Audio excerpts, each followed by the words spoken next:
பொன்னேரி கல்வி மாவட்டத்தில் 12ஆம் வகுப்பு பொதுத் தேர்வு மாணவர்கள் ஆர்வத்துடன் எழுதி வருகின்றனர்.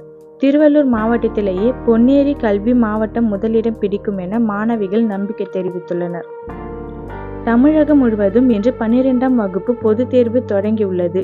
இன்று முதல் 25ஆம் தேதி வரை பொதுத் தேர்வு நடைபெறுகிறது. அந்த வகையில் திருவள்ளூர் மாவட்டம் பொன்னேரி கல்வி மாவட்டத்தில் முதல் நாளான இன்று மாணவ மாணவிகள் ஆர்வத்துடன் தேர்வு எழுத வந்தனர். முன்கூட்டியே திட்டமிட்ட பாடங்களை படித்துள்ளதாகவும் நல்ல மதிப்பெண்கள் பெறுவோம் எனவும், குறிப்பாக திருவள்ளூர் மாவட்டத்தில் பொன்னேரி கல்வி மாவட்டம் முதலிடம் பிடிக்கும் எனவும் மாணவர்கள் நம்பிக்கை தெரிவித்தனர்.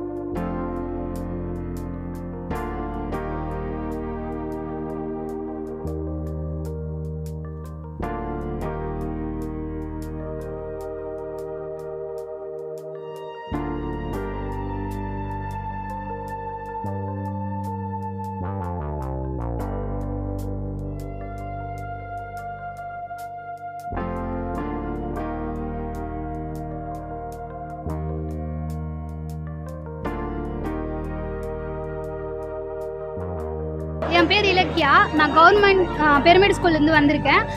இப்போ ஃபஸ்ட்டு தமிழ் எக்ஸாமு அது எப்படி வரும்னு எங்களுக்கு தெரியல. ஆனால் ஈஸியாக ஒரு நம்பிக்கை இருக்குது. எல்லாத்தையும் படிச்சிருக்கோம். படித்ததுலேருந்து வந்தால் இன்னும் நல்லாயிருக்கும். எப்படி வந்தாலுமே அட்டன் பண்ணுற ஒரு ஐடியாவில் தான் இருக்கும். எங்கள் சாருங்களாம் எனக்கு நல்லா டீச் கொடுத்துருக்காங்க. அதுபடி நல்லா எழுதுவோம் நம்பிக்கை இருக்குது. தேங்க்யூ. என் பேர் நிஷா. நான் பெருமேடு ஸ்கூலில் படிக்கிறேன். நாங்கள் படிச்சிருக்கோம் நல்லா. எங்களுக்கு டீச்சர்ஸ்லாம் நல்லா தான் சொல்லி கொடுத்துருக்காங்க. ஆனால் நாங்கள் படித்த கொஸ்டின் வரும்ன்ற நம்பிக்கையில் நாங்கள் இருக்கோம். தேங்க்யூ.